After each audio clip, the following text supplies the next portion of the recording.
c'est Stéphane, votre ingénieur consultant en système d'information.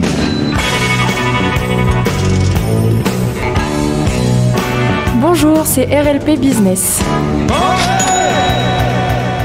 Bonjour et bienvenue sur RLP Business, l'émission sur le management, l'économie, les ressources humaines et le business en Périgord et ailleurs. Aujourd'hui, un spécial tourisme en direct depuis nos studios à Coulommiers-Chamiers dans le Périgord à Périgueux. Aujourd'hui avec Philippe François. Philippe François, élu de la CCI depuis 14 ans, président d'honneur, ambassadeur de paix pour le tourisme, au conseil stratégique de l'école de Savignac.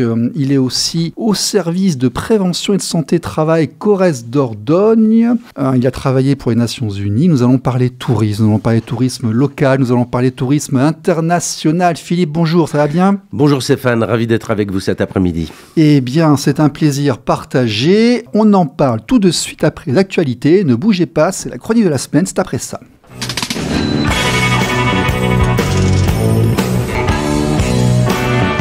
Les actualités.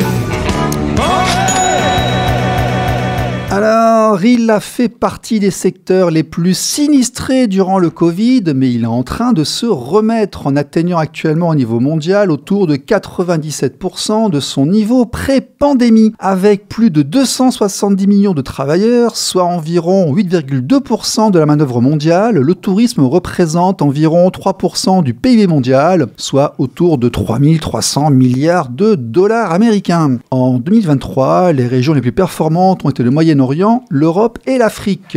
Et chez nous, dans le Périgord, cocorico, la Dordogne est le premier département français en environnement campagne pour le nombre de nuitées. D'ailleurs ici, durant le Covid, ça a plutôt bien marché. Et le tourisme chez nous, ça compte. 3 millions de touristes par an, 868 millions d'euros pour le territoire, soit 22% de l'activité économique. Des métiers parfois difficiles, mais aussi par endroits un véritable appel à l'excellence. Le haut de gamme, ça fonctionne. Et sur ce terrain, la Dordogne et le Périgord sont particulièrement bien placés. C'est d'ailleurs un secteur avec un certain avenir, car beaucoup des métiers concernés ne seront pas, dans un premier temps, directement concernés par l'émergence de l'intelligence artificielle. Mais comme tout secteur, il faut évoluer en permanence, suivre les tendances, les réglementations, s'adapter à l'environnement et aux événements. Philippe François. Le tourisme dans son ensemble, quels sont les challenges de demain, l'intégration des technologies? Est-ce que ce magnifique paysage qu'on vient de brosser, que beaucoup nous jalousent, là, nous envient, est-ce que ça restera vert pour toujours? Alors, si vous faites une allusion, bien sûr, à l'environnement, c'est clair qu'en même temps, c'est une très grande industrie mondiale qui se développe, qui continuera à se développer dans les années à venir, parce que l'humain est un nomade de tout temps, donc l'humain souhaite voyager. Mais c'est vrai que c'est aussi un des secteurs les plus polluants, si l'on prend en considération les bateaux de croisière, les avions, la voiture, même les trains. Donc, est-ce que ce sera vert? Sachez que depuis à peu près 20 ans, c'est un secteur qui est parfaitement conscient de la pollution qu'il engendre tout autour de la planète et que on fait très attention, nous les professionnels on fait très attention. Vous avez vu d'ailleurs fleurir des logos, des certifications environnementales dans des stations touristiques, la qualité des eaux, etc. Ouais. Oui, l'arrivée du bio et ce genre de choses. Je veux dire, économiquement, le tourisme gardera-t-il un avenir aussi rose qu'aujourd'hui pour changer de couleur? Puisque même durant le Covid, le tourisme en Dordogne a bien fonctionné. Ce qui avait été impacté, c'était effectivement les touristes longs, je veux dire à longue distance, mais nous en Dordogne, au contraire, ils étaient venus se réfugier chez nous. Je veux dire, le tourisme est-il pour nos enfants, nos futures générations, encore un secteur d'avenir? Complètement, mais en tant que citoyen, c'est un secteur d'avenir parce que on souhaitera voyager. Et toute personne, tout humain autour de la planète souhaitera voyager, bien sûr, qu'on soit jeune ou moins jeune, qu'on soit riche ou pauvre. On voudra aller au-delà de la culture locale, on voudra aller vers d'autres gens, vers d'autres patrimoines, vers d'autres langues, d'autres horizons culturels. Et c'est le tourisme qui le permet. Donc, bien sûr, vous savez, quand on fait des études macroéconomiques, des études de marché macroéconomique, qu'est-ce qu'on regarde, nous, les investisseurs, moi, en tant que consultant, si je conseille des investisseurs hôteliers, on regarde les carnets de commandes des avions. D'accord. Dans 20 ans, il y aura 2 fois plus d'avions qu'aujourd'hui. Ouais, il y a des Donc il y aura 2 fois pas, plus de chambres d'hôtel. Oui. Il y aura probablement, allez, si c'est pas 2 fois, c'est 1 fois et demie plus de tourisme. Donc bien sûr. Alors ce sera pas forcément au long cours. Ce pourrait être aussi à court séjour ou à courte distance. Et ça, c'est un phénomène nouveau que nous rencontrons avec cet intérêt ou cette intégration de l'environnement dans le tourisme. D'accord, bon, écoutez, effectivement, tous ces gens, il faudra les recevoir et s'en occuper. C'est la base de cette industrie, on en parle tout de suite, c'est l'invité de la semaine, c'est Philippe François.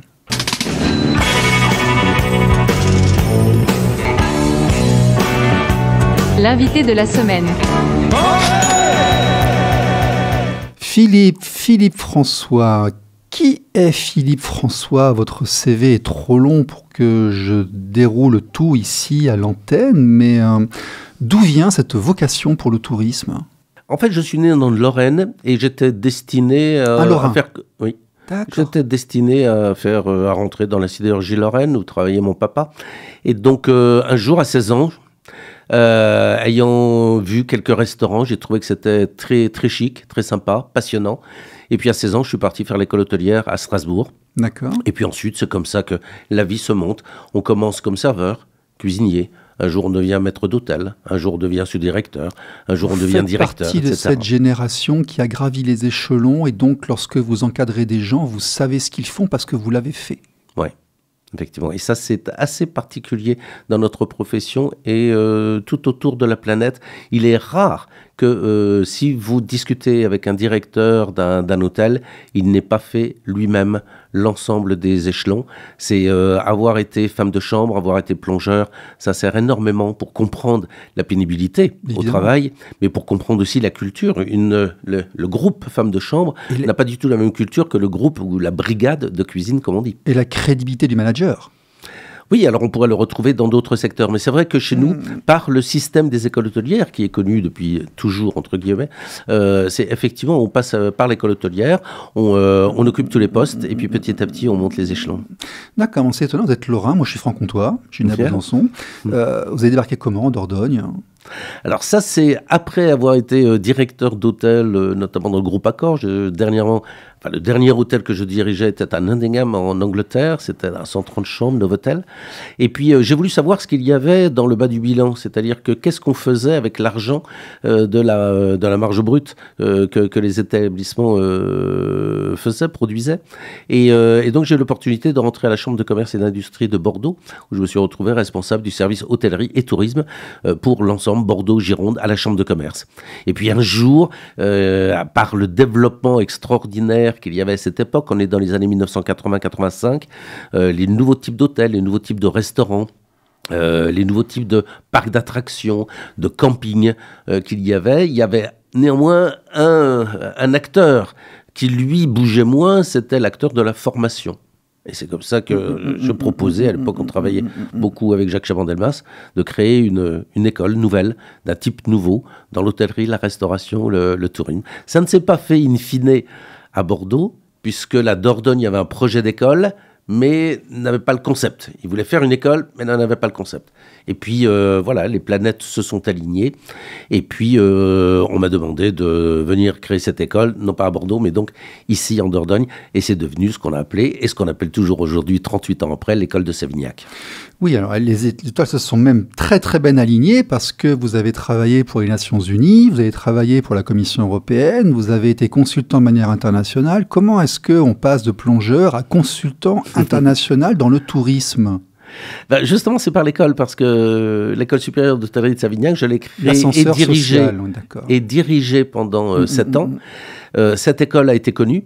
Et un jour, j'ai reçu un appel de la part du gouvernement français pour créer une école dans un autre pays, qui était l'École nationale d'hôtellerie et de tourisme de Jordanie. Et c'était une coopération bilatérale entre le Royaume de Jordanie et la République française. D'accord. Il y avait besoin d'un expert, et c'est comme ça que j'ai laissé la direction de l'école de Savignac pour créer ma propre société de conseil et d'expertise. Et en faisant une première mission pour un gouvernement, ensuite ça s'enchaîne parce que vous commencez à être connu. Et ensuite, après le gouvernement français, il y a d'autres gouvernements, la Commission européenne et ensuite les Nations Unies qui m'ont demandé de réaliser des missions. Donc des interventions en Ukraine, dans les pays baltes, en Afrique noire, au Mexique, j'en ai oublié ? Haïti, par exemple, parce que c'est particulier, puisque là, j'étais directement conseiller de la ministre du Tourisme. Je n'étais pas en permanence sur place. J'y allais tous les 3 mois, pendant à peu près 15 jours. J'avais mon bureau sur place. Et c'est un pays, c'était une grande aventure, parce que c'est un pays qui était et qui est toujours très difficile à gouverner. Tout à fait. C'est pas mal, en fait. Donc, vous avez fait quasiment les 5 continents. Il manque plus que l'Australie, l'Océanie. C'est vrai. C'est vrai. La Russie, j'ai oublié de dire, vous êtes allé en Russie aussi. Oui, exact. Une mission très particulière parce qu'il était question de créer une passerelle entre le ministère, on va dire comme ça, le ministère de l'Éducation et le ministère du Tourisme pour la Fédération de Russie. Et c'était très, très particulier parce que ce sont des gens qui n'avaient pas du tout l'habitude de travailler entre eux. Et ça s'est créé. On a créé effectivement cette passerelle. Maintenant, je ne sais pas où ça en est, mais bon, il y a eu une passerelle, en tout cas, créée. D'accord. Donc en fait, Russie, Afrique noire, Maghreb, Moyen-Orient, Afrique du Sud, Caraïbes, on commence à avoir une bonne vision multiculturelle. Le multiculturalisme, dans le tout, je suppose que c'est important, que c'est intéressant, ça a dû vous apporter beaucoup, vous d'aller voir aussi ce qui se passe à l'extérieur par rapport à ce que l'on fait ici. Aujourd'hui, dans la formation, j'ai entendu que vous avez qu'on s'anglicise, on commence à avoir des classes qui sont en anglais, les Français ont du mal dans les langues étrangères à parler anglais. Le tourisme, en fait, c'est aussi s'ouvrir au monde. Oui, on a déjà dit le mot culturel, mais c'est ça. Le tourisme, c'est la culture. Le tourisme, c'est la liberté. Mais vous savez, il y a une chose absolument essentielle pour le tourisme, c'est la sécurité. S'il n'y a pas de sécurité, il n'y a pas de tourisme. Ensuite, il faut de l'eau. S'il n'y a pas d'eau, c'est difficile, mais on peut quand même. Donc, il faut de la sécurité et il faut de l'eau pour faire du tourisme. C'est un peu basique ce que je dis, mais c'est vrai que quand vous voyez des nouvelles parties du monde qui s'ouvrent au tourisme, attention, d'abord, il faut avoir ces 2 fondamentaux-là. Alors c'est vrai que les voyages m'ont permis de découvrir d'autres façons de vivre, mais cette expérience nourrit ce que je peux apporter à d'autres pays, mais aussi, n'oublions pas, j'ai voyagé aussi beaucoup en France et apporté effectivement dans les régions françaises par des politiques du tourisme ou des politiques d'aménagement touristique, justement un petit peu de cette culture internationale, même à Paris. Je veux dire, recevoir des groupes chinois, par exemple, c'est particulier parce qu'il faut connaître un petit peu la mentalité chinoise pour mieux les accueillir, tout en respectant la tradition française et notre spécificité française. Et ça, on peut le décliner sur d'autres territoires, dont par exemple la Dordogne. Alors, on voit peu de touristes chinois en Dordogne parce que là, nous avons question. Je dis pas un problème, je dis une question d'aménagement touristique sur la Dordogne en ce moment. De logistique aussi, les Chinois, il faut tout préparer du point d'origine au point d'arrivée. Si on veut faire un flux de Chinois, de touristes chinois, je veux dire, quand j'étais en Asie, j'ai bien vu comment ils s'organisaient. En plus, il faut vraiment que tout soit adapté à la filière de l'origine jusqu'à l'arrivée. Vous avez raison. Et ensuite, les capacités d'hébergement. Nous n'avons pas de grands hôtels ici en Dordogne. Donc, un jour, c'est vrai que ce serait intéressant de se repencher sur cette question fondamentale de l'aménagement touristique. La Dordogne s'en sort très bien. Vous avez rappelé tout à l'heure les chiffres. Nous sommes le premier département rural de tourisme en France. On peut effectivement se comparer à d'autres grandes régions européennes. Mais donc, la Dordogne se vend bien. La Dordogne est très attractive parce que nous avons la gastronomie, nous avons le patrimoine, la préhistoire. Nous avons des sites, on est d'une richesse folle par rapport à d'autres. Donc, ça se vend bien. Maintenant, au niveau logistique, là, parlons des aéroports, parlons du train, parlons de l'autoroute, parlons des moyens de communication entre, par exemple, Bordeaux ou Paris et la Dordogne. C'est là où, sur le plan de l'aménagement touristique, il faut qu'on fasse des progrès si on veut, et c'est pas nécessaire, mais si on a envie d'accueillir plus de touristes. C'est toujours un choix. Est-ce qu'on veut garder notre petit côté périgourdin Périgourdin à l'écart ou est-ce qu'on veut commencer à faire des grandes infrastructures? C'est toujours un choix. Mais là, on parle tourisme. Tourisme, c'est un grand mot, c'est une grande définition. J'ai cru comprendre qu'on parlait surtout du métier de l'hospitalité. Derrière le tourisme, quels sont les métiers vraiment qui appartiennent à cette filière tourisme? Alors, c'est vrai que pour des jeunes que je rencontre tout le temps, le tourisme pour eux c'est l'agence de voyage. Alors, il faut bien savoir que les agences de voyage maintenant avec Internet, il y en a moins et ça offre assez peu de débouchés de carrière. Mais ça existe bien sûr. Ensuite il y a le incoming et outgoing. Ce sont deux mots qui disent soit on reçoit des touristes, soit on les envoie à l'extérieur. L'agence de voyage généralement envoie à l'extérieur. Et ensuite incoming, ce sont les agences réceptives qui reçoivent.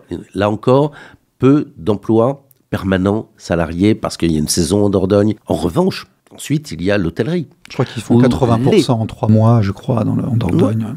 Oui, mais sur l'hôtellerie ou les hôtelleries, il y a la petite hôtellerie familiale, il y a l'hôtellerie de chaîne, il y a les résidences hôtelières de tourisme, il y a l'hôtellerie de plein air, c'est-à-dire les campings. Vous voyez, il y a toute une... Alors, il y a les gîtes, tout ça, il y a toute une richesse de diversité dans l'hôtellerie. Et là, effectivement, ça offre beaucoup de possibilités d'emploi et de carrière. Donc, à côté de l'hôtellerie, il y a la restauration. Bien dire, bien sûr. La restauration, c'est une petite industrie. Et là, on est bon, dans tous les sens du terme, je crois. On n'est pas mauvais. Tant sur le plan de l'image que sur le plan de la rentabilité, on sait faire. Et du goût. Et que le goût, véritablement, même si la gastronomie française n'est plus la première gastronomie au monde, lorsque vous voyez des très grands hôtels 5 étoiles se créer dans des grands sites touristiques d'affaires ou d'agrément dans le monde, ce sera souvent un restaurant italien qui sera à la première place, qui sera le restaurant gastronomique. De plus en plus, le japonais. Bon, alors il y a toujours quand même une brasserie française. Mais faisons très attention à l'image de notre gastronomie. Il faut continuer à la promouvoir et il faut continuer effectivement à avoir la disponibilité de nos jeunes chefs d'aller à l'étranger pour la réaliser. Il ne faut pas oublier de la promouvoir parce que j'ai vu des gens qui me disaient être capables de conduire 3 heures, 4 heures pour avoir une omelette à la sarladaise parce que vraiment ils avaient leur restaurant à Sarlat qu'ils aimaient avec les cèpes et tout ce qui allait autour et cette façon de faire, ils en étaient tombés amoureux. Donc ça, c'est vrai qu'au niveau local ici, on a comme un savoir-faire, on a des pâtissiers de haut niveau, on a des champions de France, on a des meilleurs ouvriers de France, on a des tables qui sont somptueuses, des endroits vraiment où c'est bon, mais il faut aussi savoir le promouvoir à l'extérieur, c'est ce que vous dites là. Oui, et puis je rajouterais, donc oui bien sûr le promouvoir, pas seulement avec des brochures ou des pages internet, non mais il faut que nous, les Périgourdins, allions le promouvoir. C'est-à-dire que nos élèves des écoles hôtelières aillent dans le monde entier. D'ailleurs, non, mais un bon chef au Panama, c'est direct 10 000, 15 000 euros par mois aujourd'hui. Donc, quelqu'un qui maîtrise bien sa gastronomie française et qui va s'implanter dans des pays émergents, d'expatriation naturelle, de retraités sur la planète, il y a un marché et en même temps, c'est bon pour la France. Oui, nous manquons effectivement d'élèves dans les écoles hôtelières. Donc, il faut déjà promouvoir peut-être la carrière de chef ou restaurant, c'est-à-dire le maître d'hôtel, auprès des jeunes, pour leur dire c'est un des métiers qui peut vous permettre, pour certains d'entre vous, pas pour tout le monde, mais de devenir quelqu'un de connu au niveau national, voire international, peut-être de faire fortune, peut-être de rentrer dans la jet set et tout ça. Regardez par exemple par le guide Michelin, permettez-moi de citer un des guides, mais il y a à peu près 800 restaurants qui sont connus au Michelin par 1, 2 ou 3 macarons. Ce sont des vedettes, ces gens. Ce sont des gens qui passent à la télévision, à la radio, qui sont connus, ils passent dans les magazines.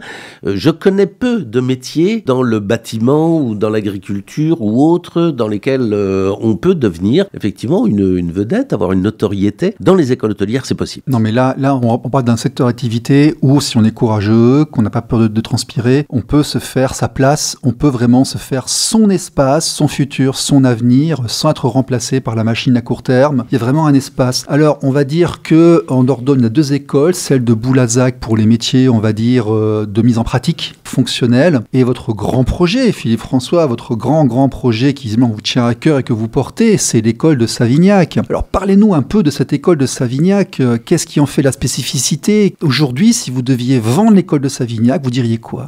C'est l'école du management et de l'humain.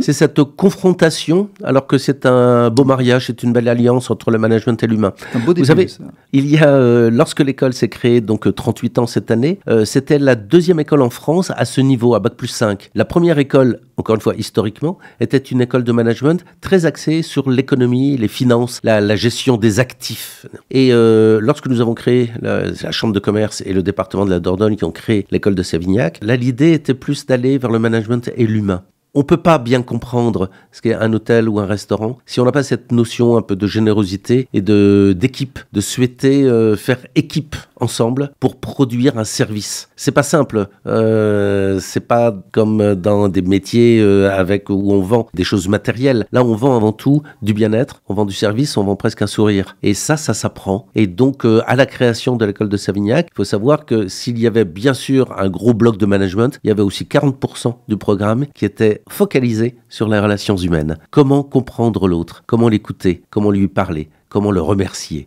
Ça s'apprend. Mais oui, ça s'apprend. D'ailleurs, on vient parler aux gens, leur demander comment ils vont lorsqu'ils ont fini de manger, pas au milieu d'un plat. Ça s'apprend, ça s'apprend et on voit ceux qui l'ont appris. Mais c'est intéressant parce qu'on n'y pense pas forcément comme ça, mais quelque part, quelqu'un qui va tenir un établissement comme ça, c'est un manager. Dans le sens noble du terme, il y a vraiment cette notion de management qu'on retrouve dans le métier du tourisme et qui se ressent près de l'équipe qui dirige. Vous nous disiez, vous d'ailleurs, que le groupe des femmes de chambre n'était pas la même culture que celui des serveurs, que celui des chefs. Puis après, il y a des entrées de gamme, il y a des façons de faire à 2 étoiles, des façons de faire à 3 ou 4 étoiles. On va pas aller peut-être jusqu'au gant blanc, mais il y a une culture du tourisme et de l'hospitalité.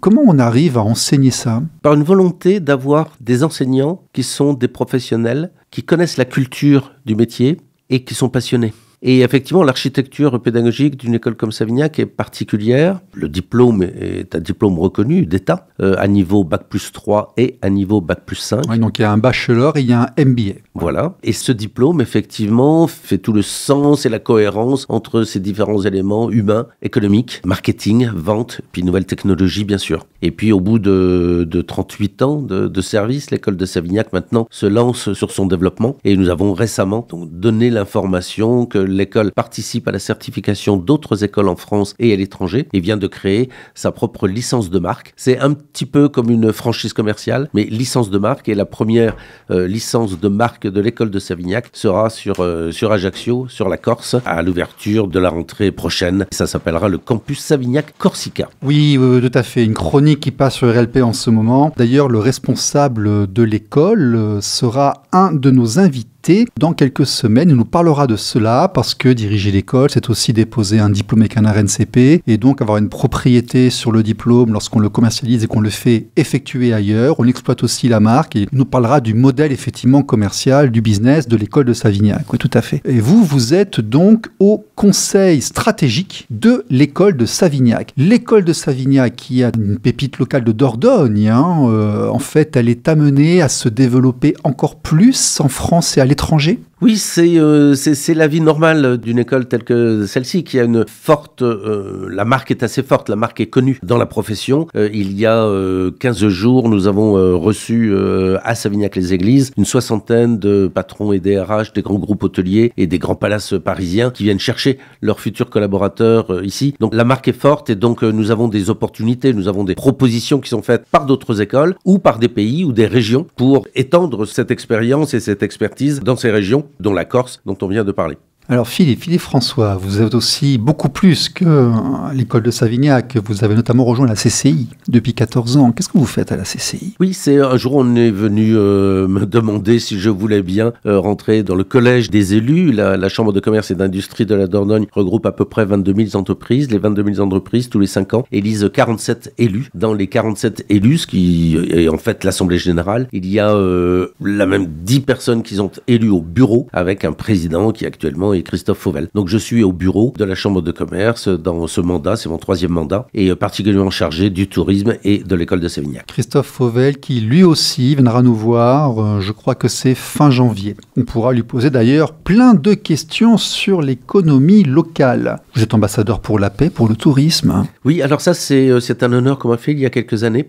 par ce que j'ai fait, par mon expérience. IIPT. IIPT, yes, International Institute for Peace Through Tourism. C'est une organisation, une ONG, on appelle ça une ONG des Nations Unies. Il y en a une dizaine, je crois, sur la paix, dont une qui est sur la paix par le tourisme, parce qu'on considère, tout à l'heure je parlais de sécurité, il faut de la sécurité pour développer du tourisme, et là, maintenant, c'est le tourisme peut participer à la paix dans le monde par le service, par le sourire, par l'accueil, et on essaye, au travers de cette organisation, de faire passer le message. Récemment, j'étais en visioconférence avec la ministre du Tourisme de l'Ukraine. Voilà des sujets sur lesquels qui sont absolument passionnants. Et un pays en guerre a quand même une ministre du Tourisme. Et donc, tout à coup, on se dit, mais bon, bien. Il n'y a pas de bombes partout en Ukraine. Ils ont encore des endroits où ça vit un peu, où il se passe encore des choses.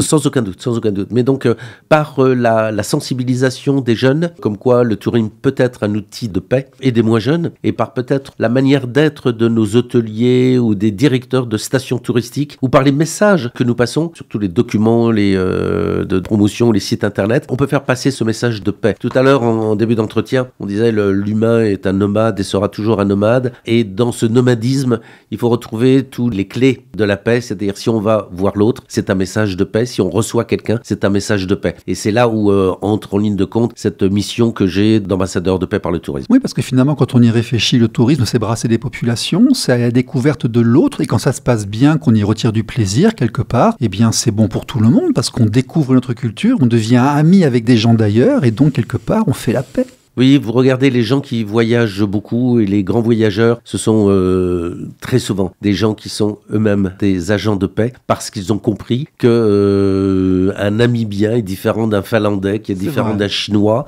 Et c'est ça qui forme toute la richesse de l'humanité autour de notre petite planète verte. Et il faut, une fois qu'on a compris ça, on devient soi-même un petit peu ambassadeur de paix. Bon, pour autant, il faut en parler. Merci d'ailleurs de me poser la question là cet après-midi. Il faut en parler, il faut continuer à en parler et à sensibiliser, voire à former les jeunes à ces clés pour la paix. Oui, non, mais il y a un secteur d'activité à prendre. N'allez pas en fac de droit, ça ne sert pas à grand-chose, mais là, il reste des métiers où il y a de l'avenir et où on peut encore se faire son petit espace à soi. Philippe François, écoutez, c'est un très très joli parcours. Quels sont vos futurs? Allez là en 20 secondes, quel est votre avenir? Qu'est-ce qui vous attire encore? Qu'est-ce que vous voulez encore faire? Ah, ce sera probablement dans l'humanisme. D'accord, l'humanitaire, ce genre que ce soit... Non, pas l'humanitaire, l'humanisme. D'accord. Peut-être plus philosophique qu'autre chose. C'est d'ailleurs ce que je peux faire au niveau de la santé, de la prévention et de la sécurité. Encore une fois, la paix, c'est un beau sujet. Tout à fait. Philippe François, merci d'être venu. Merci à vous, Stéphane. Et à tous les auditeurs, à la semaine prochaine. Au revoir. Au revoir.